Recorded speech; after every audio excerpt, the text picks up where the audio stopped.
All right, everybody, we are back on the ditch job, and we've got a lot more stuff here to do today.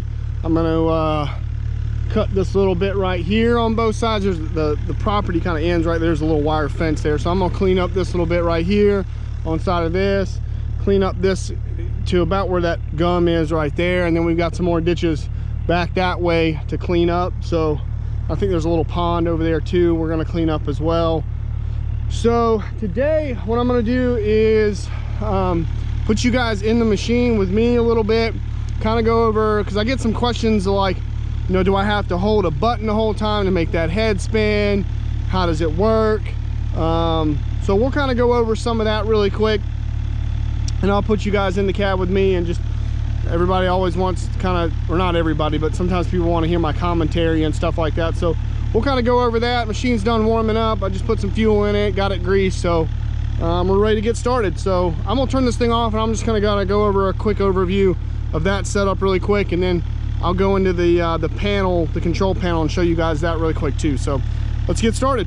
All right, so this is the setup here with the head, with the brush cutting head. You can go back to the other videos, but it's 3 blades underneath here. Here are the blades. So the lines run out of here. This is a direct drive unit, not a piston drive, so it doesn't need a case drain. On some of the, like if this was a drum style head, most of the drum style heads run piston motors, and you'd have to get a hydraulic shop to run you up a case drain, which is basically a pressure relief valve, which it works as a return to tank. So if the head builds up too much pressure, it has a way to return that excess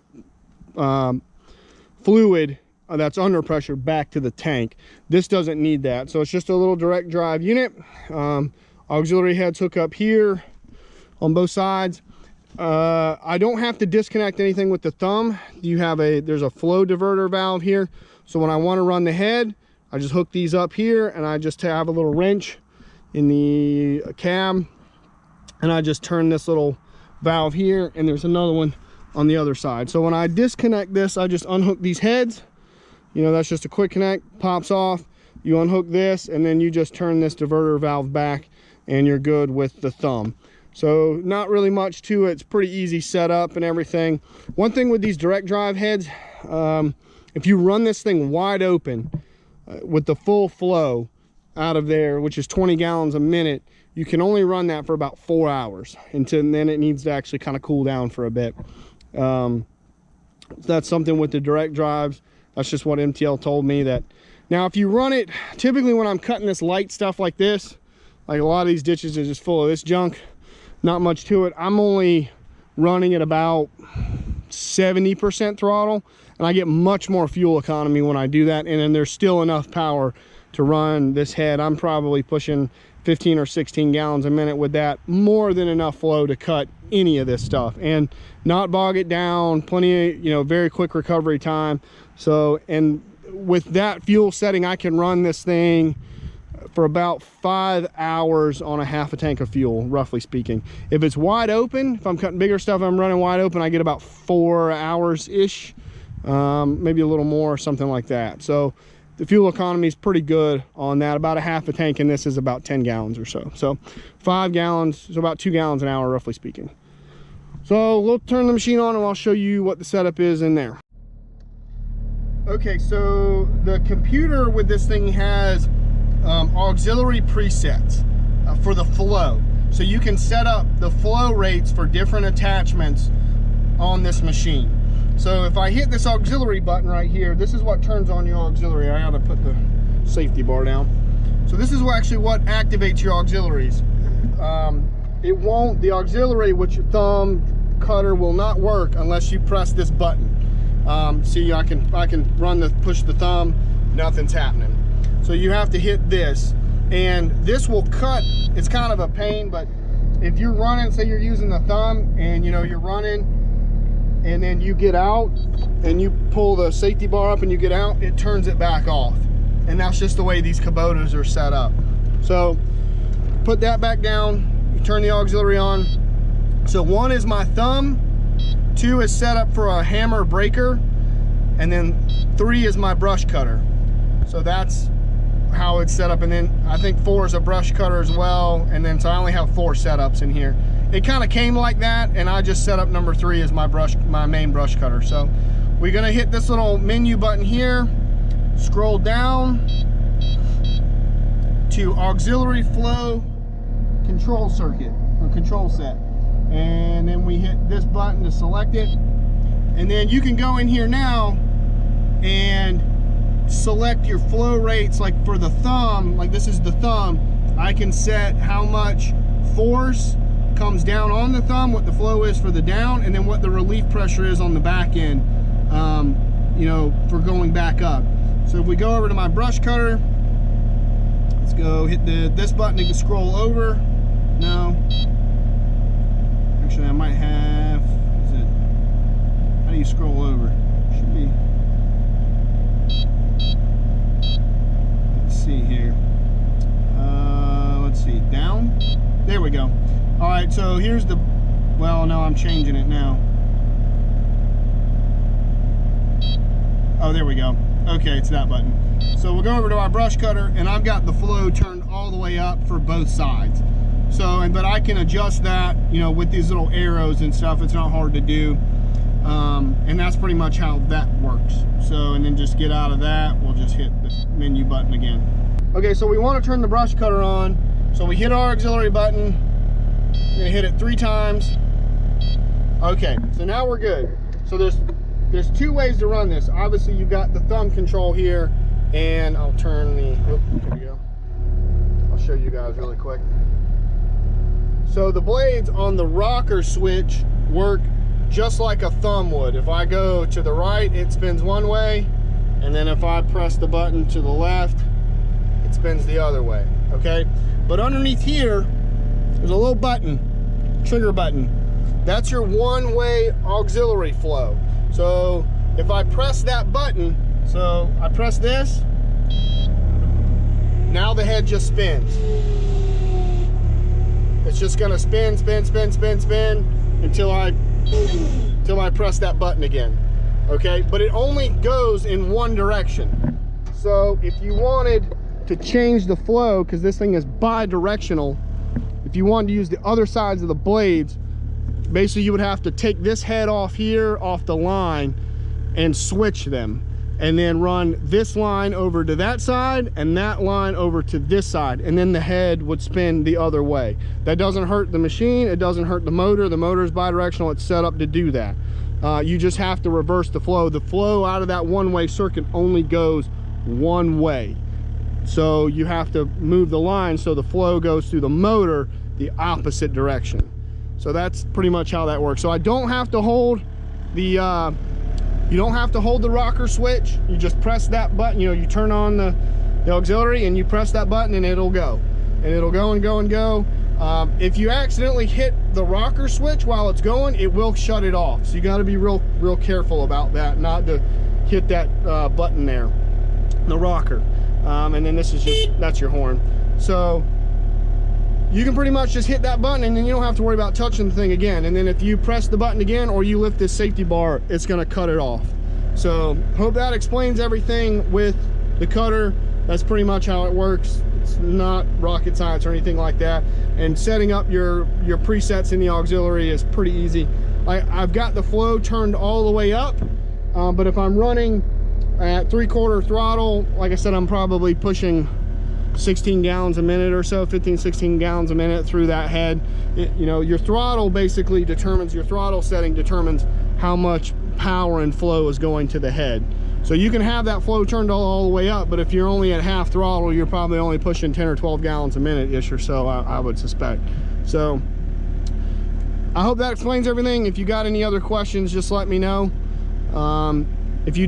I don't have too much problem with the cylinder drift on the thumb. I can pretty much run this all day and the thumb won't drift down and be in the way. This thing's been sitting for a couple days since I was here, so I did actually have to turn the knob back over to the thumb, put the thumb back into the up position, and then turn the valve back the other way. But usually that takes a couple days, but I don't have too much problem with that thumb drifting down. So I know that was something Cotton Top 3 talked about on his KX57-4, which is basically the same machine as this.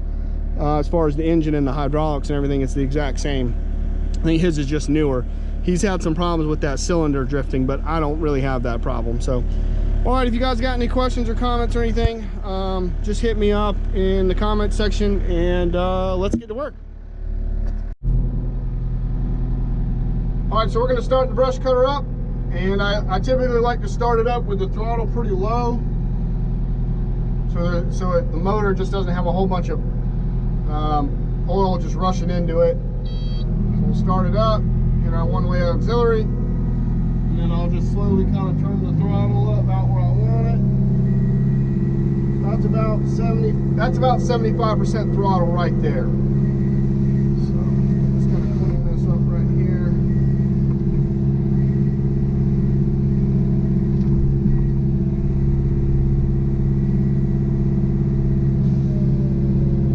I apologize for the noise.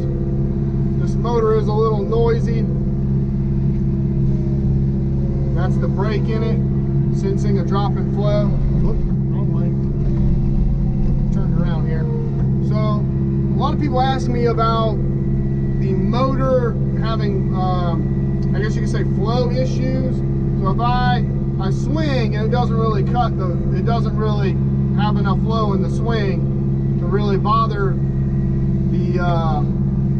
the motor. But if I move the boom, the arm, and the curl, the bucket curl, if I'm moving all of those at the same time, those three functions are using a lot of oil right there. I mean, even the arm, so they're taking flow away from the head, and the brake in the head senses that, and it's not a physical brake like you would think on a car. There's a valve in there that is what does that. So it's not hurting the motor or anything like that. You're not burning anything up, but basically it senses a drop in the flow, and it thinks it might need to cut off. But I can do all that, and as soon as I stop, the thing spins back up to full RPM in less than a second, pretty much.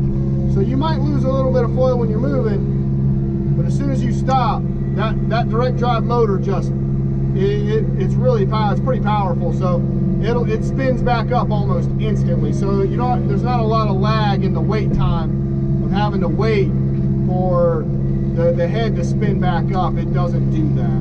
You won't really have that problem. So it's not like the skid steer where when it drops flow, it sometimes takes a second to, or even several seconds to spin back up. This thing doesn't have that problem. And like I said, I'm running 75% throttle here. That's probably a 3/4 inch little gum tree right there. I got no problem cutting through that. So most of your 3.5 ton machines or 4 ton are probably running around that 15, 16, 17 gallon a minute flow. That is more than enough flow to run this head. So if you've got something like that, it will run this head. Plenty of flow. Though you probably will have to run it at, for something like this to get the amount of flow that I'm pushing, because I'm at 47 horsepower. You're probably going to have to run that machine pretty close to full throttle if you've got something a little smaller. But there's still plenty of flow there to be able to run whatever you want to run.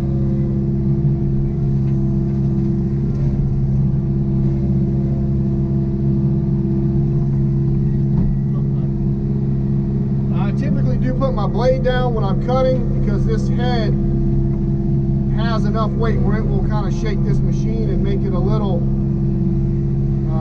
just a little bit rocky, rock around a little bit. It won't make it unstable, because I can, like I'll show you here, even out to the side, I'll come out to the side, I can move this head all I want. I can shake it up, down.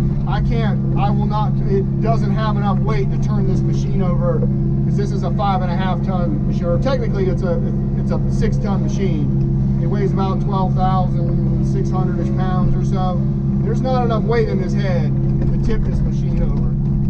It'll rock it, but it's not going to tip it over. And that's why I like this little 36-inch head. It's not as efficient as maybe a 42 or a 50, but when I'm side cutting on a ditch, I don't have to worry about this machine flipping over or turning over or being unstable. If I had a bigger head, a 42, or a 50, especially the 50, I would be very concerned with that, because this is it's not a zero turn machine, but it's a reduced tail swing machine, so it doesn't quite have that bigger counterweight on the back to counteract that extra weight. It is still a very stable machine, but this smaller head is much more stable, and that's why I really like it. I don't have to sit in this machine and, you know, crap my pants the whole day because it's unstable. And I can tell you, as an operator, that's one of the worst feelings in the world, when you're in a machine and you've got a bucket that's maybe a bit too big, or you're running an attachment that's a little bit too big, and the machine is unstable, and you're working over like a ditch or a pond or something like that, and it's just, you're rocking and moving and shaking, and that's just not a fun feeling to be in a machine all day with that worry. So I don't really, with this, I don't have to worry about that, and I really like that. So that's all personal preference, whatever you like, whatever machine you got. With this on a 3.5 ton, it probably would be a little bit more unstable. You might have to do a little more cutting over the blade than over the side. You might have to be a little more careful over the side. But this machine would handle a 42-inch cutter, no problem. But it definitely would be quite a bit more unstable. So I like this. And this smaller head gets into tighter spots a little bit better. Between bigger, you know, bigger mature trees and stuff like that, I can get it into smaller areas and stuff like that.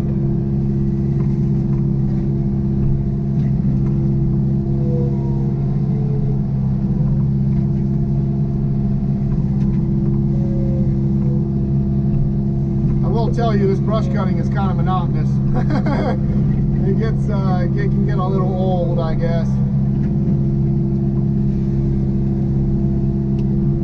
Sometimes it's fun, but for the most part, it can be a little monotonous.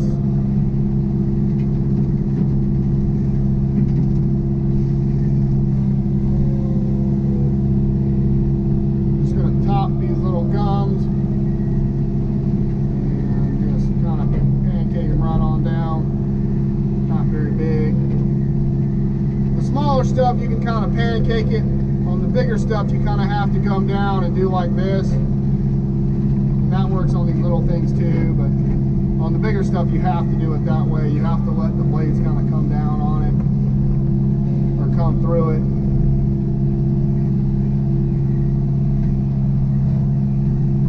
I was just talking to the client.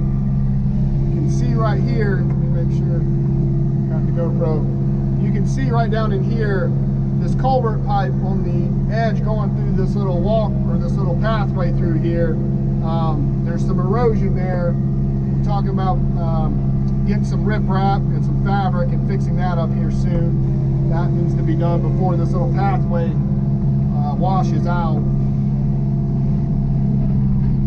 maybe we'll be doing that soon.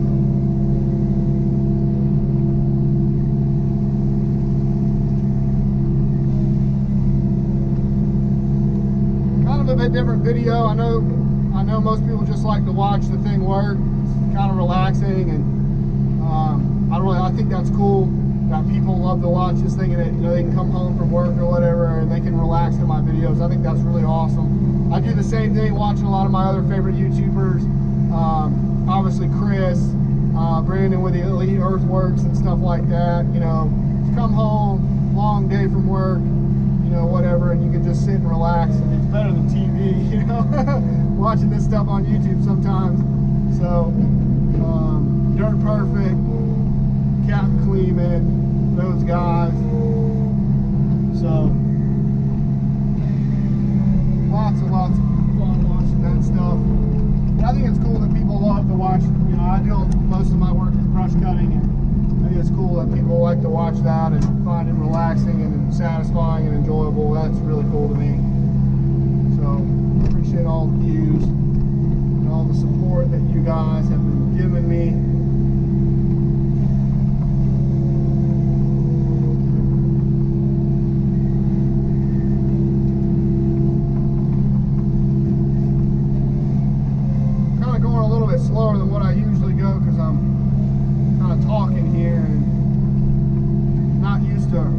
this machine and talking at the same time. It was a little bit different.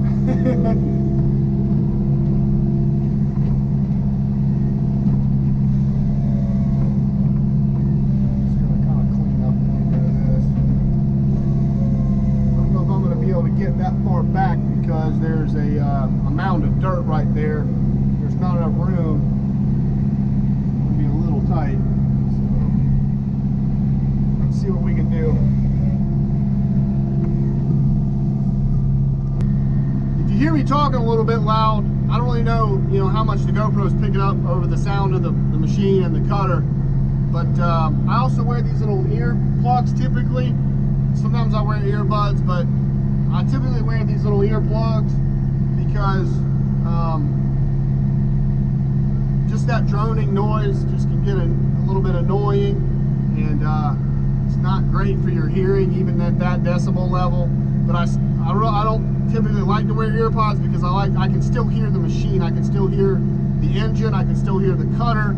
So if anything bad happens, a lot of times first thing you'll do is you'll hear it. I can hear the track, so I know if I've thrown a track, I'll hear it pop. So I kind of like to wear these little things because they take the noise down to a comfortable level, but I can still hear everything as well. So that's up to you if you want to wear them or not, or wear earbuds, do you, but that's just kind of what I do, my personal preference. So just thought I'd throw that out there too. Okay, so let's talk about tracking forward. You can't cut really with this thing tracking forward. It's not designed to do that. The tracks, the gears that turn the tracks take priority over any of this other stuff, the boom, the arm, the auxiliary flow, everything. So when I track forward and the cutter is running, you'll hear it spin down. Listen.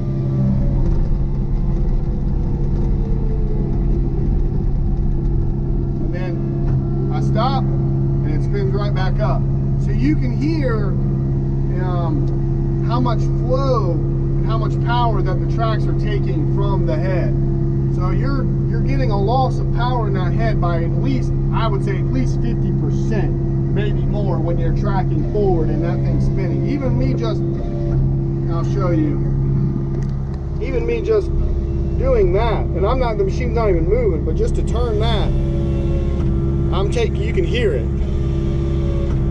So you cannot run these machines track forward. So if you're looking at getting one and you think you can just set this head on the ground like on a ditch and just track forward and run it like a side cutter on a tractor, you cannot do that. So it doesn't work. Maybe on a bigger machine, like a full-size machine, you might do that. I don't really know how the pumps are set up on those. Maybe they have multiple pumps to be able to run an auxiliary that could do that. But on this, it's just not going to happen. On these smaller machines, it's just not going to happen. So something to think about with that as well. You basically got to set up, set the machine, make sure it's stationary, stable, cut, and then move again and cut. It's kind of how it works.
A lot of people are all about some drum style mulcher heads, but for this real kind of stringy, briary kind of junk, this is what these brush cutting heads are made for. This is what they really are really good for. It's this kind of stuff. Now this thing is rated to cut a 5-inch material stuff. stuff, and I've done 4 and 5 inch material, and that's, you know, but it's just not as efficient as a drum head. But this stuff, you know, 1/2 inch, 1/4 inch, 1 inch in diameter stuff. I mean, this thing has all the power in the world to go through it, you know, and it's a bigger head. If you were running like a 42 inch head, you know, those drum heads are very small. I think about the biggest one you can get is, as far as its length, for this size machine, is the Fecon, the FMX 36. So it would size out about the same as this, but you could get a 42 inch head for this and run it and cover a lot more ground than a drum head, and cut it pretty much just as efficiently, and cut it a lot cheaper, because these blades that are on the end of this, or that are in that cutter, there's only 3 of them, and they are very cheap, and they last a good while. You can sharpen them for a long time. The teeth on a drum head are very expensive and will not last as long as the blades on this cutter. And I think that Fecon head has like 16 or 18 teeth or whatever on it, you know, at $40 a piece. You do the math on that. So this is what these heads right here are really good for, because you can do work like this, you can do it efficiently, and you can price it at a point where it's the price, you're making money, and you're not pricing yourself out of a job with your customers. You know, if I was running a drum head doing this, I would have to charge a lot more to do this, to make up for to having to replace those teeth. So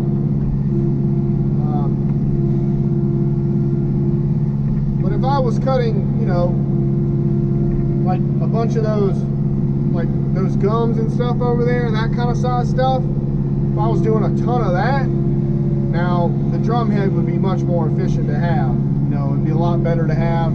But for this junk, this is what these heads right here are good for. They're perfect for this. This is what they're made for. To do this kind of stuff and mow it down, mulch it down. Now, it's not going to give you the best mulch that a drum head would, but in this particular case, the client doesn't care about what the mulch looks like. He just wants this stuff cut down and not be in the way and not be an eyesore, you know. And this stuff is just so small in diameter that it doesn't take very long for this stuff to just rot and mulch down. You know, take it a year and you won't even know it was here. So especially if you come around and you put some grass seed over it and you get some grass going in it, it'll come back looking pretty good. Just kind of clean some of this up. And I can put these blades in the dirt, you know, and I can, you know, try to munch and crunch this stuff down. It doesn't matter to me, because these blades are cheap. They can be sharpened over and over and over and over, and then some. And then I can switch them. I can switch the flow and turn around and use the other side.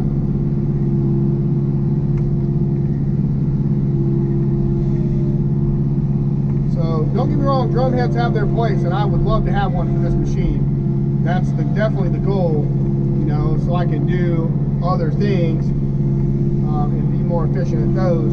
But at the same time too, if I had a drum head, I'd still be in here with this thing cutting these stitches. I would not be using one of those. So I think a lot of people that, you know, say that kind of stuff, they see me do this work and they say that stuff, they probably don't do this work every day.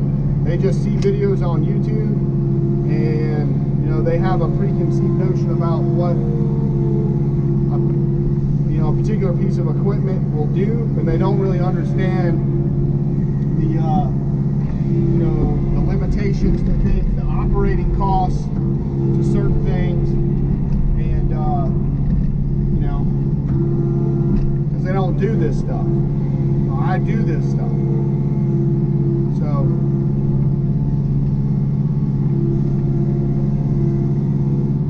you guys can see, yeah, there we go.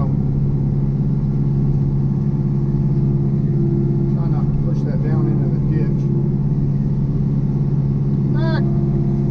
Come back! There we go.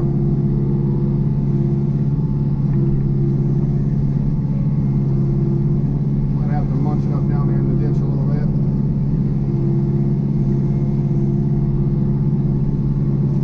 Get it out of there. There we go.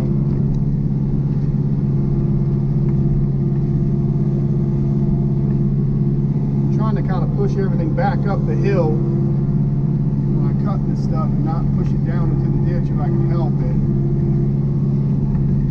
Now some of it's just going to go down in there and you're not going to be able to help that. That's just the name of the game. When it comes to cutting this stuff, it just flies everywhere.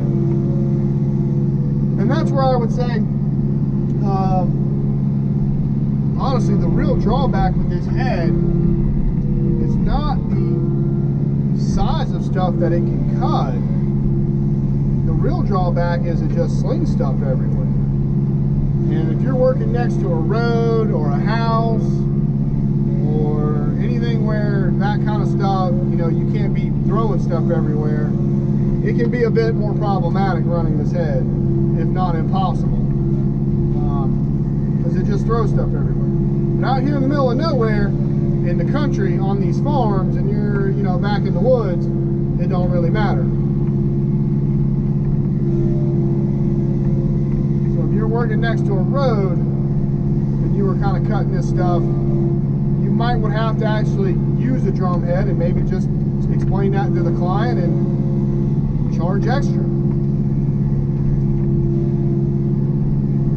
And if you don't get the job, well, you don't have to worry about one of these things, you know, throwing something at a car going by and then your liability insurance having to pay to fix a dent in somebody's car or their windshield or something like that. So if somebody doesn't want to pay the extra money for you to run what you need, there you go.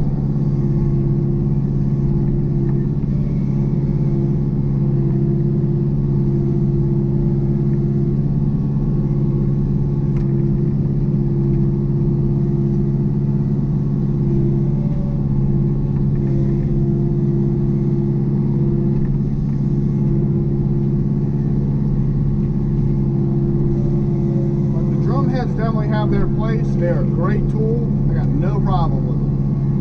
But they are expensive to own, and they are expensive to manage, you know, to operate with the cost of the teeth.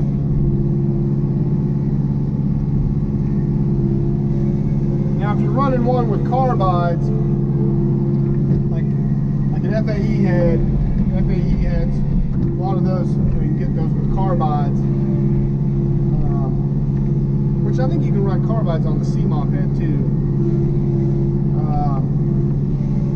You know, you might get overhead may not be as bad running the carbides, but they're also not as efficient. They don't cut as fast. A little more wear and tear on the motor. So,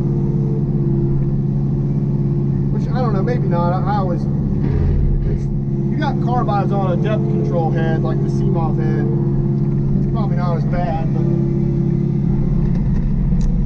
the carbides on the smooth heads seem to maybe have a little bit more impact on the motors, but the bearing, maybe not. Alright, well that's cleaned up. Everything looks good. Got all that cleaned up. Got this other side cleaned up, nice and good. Back to the fence line. So everything's looking good. Let's track around and find some more stuff to cut.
Alright guys, back up here at the landing after cutting all day.